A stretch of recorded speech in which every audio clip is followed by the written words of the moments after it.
In the next 9 minutes, I'm going to show you how I fired my best client, built a pricing system that don't rely on hours, brought in help I didn't think I could afford, and doubled my income in 6 months.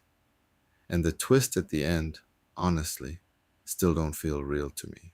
I fired my best client, my highest paying, most consistent, longest relationship client on a Tuesday with no backup plan. Everyone told me I was insane. My accountant told me I was insane. Even my own brain kept telling me I was insane at 2 a.m., staring at the ceiling, doing math I didn't want to do.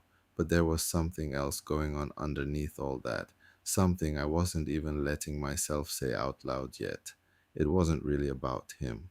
It was about a number I'd been lying to myself about for 3 years.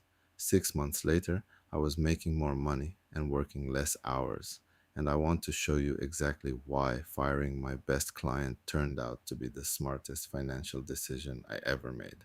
Here's the real enemy in this story, and it's not the client. It's the hourly rate, and honestly, most of us don't even see it as the enemy until it's too late. For years, I thought hourly billing was fair.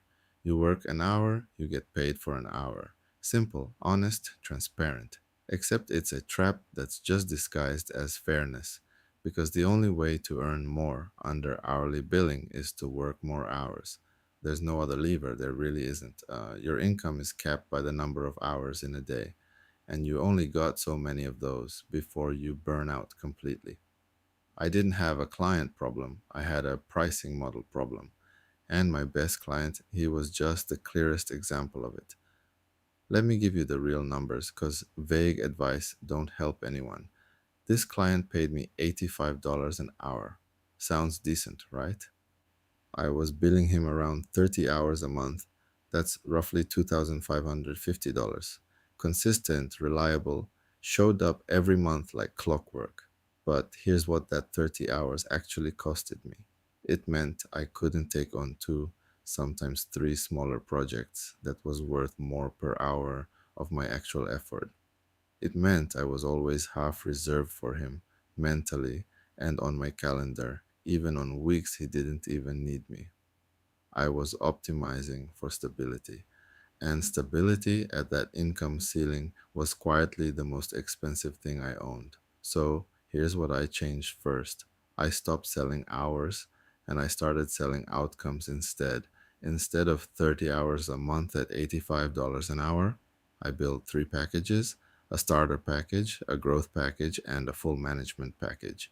Each one had a fixed price, a fixed deliverable, and a fixed scope, no exceptions. The math flipped completely. A client paying for a package worth $3,200. He didn't care if it took me 25 hours or 15 hours to deliver. My incentive shifted from bill more hours to get faster and better at my craft. The better I got, the more profit I kept instead of more hours I had to put in. This is the one lever most freelancers never pull. You cannot out hustle an hourly rate. You can only escape it. The second thing I built was a subcontractor network. And I want to be honest with you, this felt uncomfortable at first. It felt like admitting I couldn't do it all myself. But here's the shift in thinking that changed everything for me. I wasn't hiring people to replace me.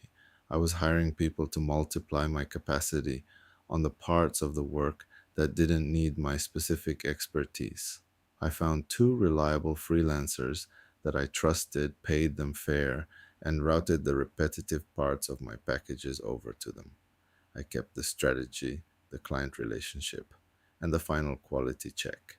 They handled execution on the pieces that was eating my time without needing my specific skill.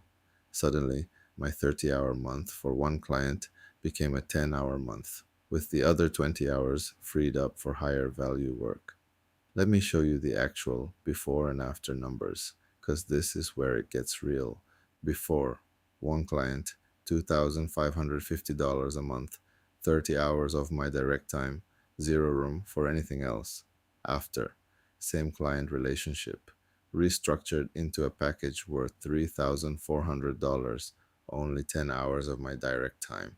subcontractor costs of about $600, leaving me roughly $2,800 profit from the exact same client. And now I had 20 extra hours a month to take on new work I never could have accepted before.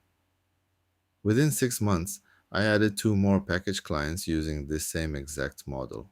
My total monthly income went from around $4,800 across two clients to just over $9,200 across four, working less total hours than before. I didn't get better at my craft in those 6 months. I got better at pricing it. That's it. Here's the part that made everyone think I lost it. I didn't just restructure my best client's relationship. Eventually, I fired him completely. And here's what nobody knew at the time, not even my accountant. Right before I let him go, he found out I was thinking about it, I don't even know how, and he called me.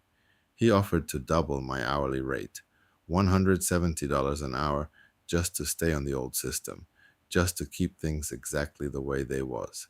That's almost $5,100 a month, guaranteed for the same 30 hours I was already used to. Sitting there, doing the math in my head, that number honestly scared me because it was more money than I'd ever been offered by anyone for anything. And I still said no. I said no to more money on purpose because I finally understood something. Taking that offer wasn't a win, it was the trap closing tighter, just with better bait. If I said yes, I would have proved to myself that the whole hourly model was fine as long as the number was big enough. And it's not, it's never fine, it's just a slower ceiling. Because once I built the package model and the subcontractor system, I realized this specific client's scope, no matter how much he paid, didn't fit any of my three packages. He wanted custom, ad hoc work, the kind that pulls you right back into hourly thinking every single month.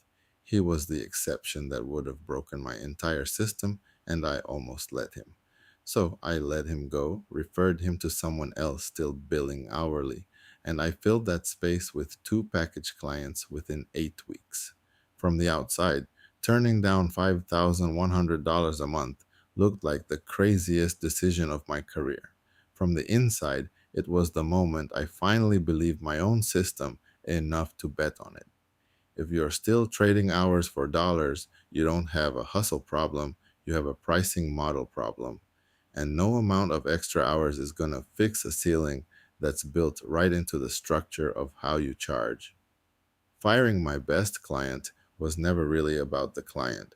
It was about refusing to let one relationship, even a really good one, even one offering me more money, keep me stuck in a model that had a hard limit built into it. The freedom everyone promises you in freelancing, it don't come from working harder. It comes from having the guts to redesign how your income gets built in the first place, even when someone's waving more cash in your face to stop you.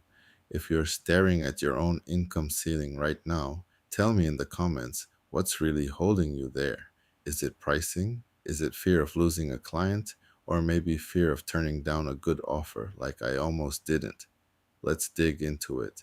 And if this hit close to home, subscribe, because next time we're tackling the switch that never turns off, even on vacation.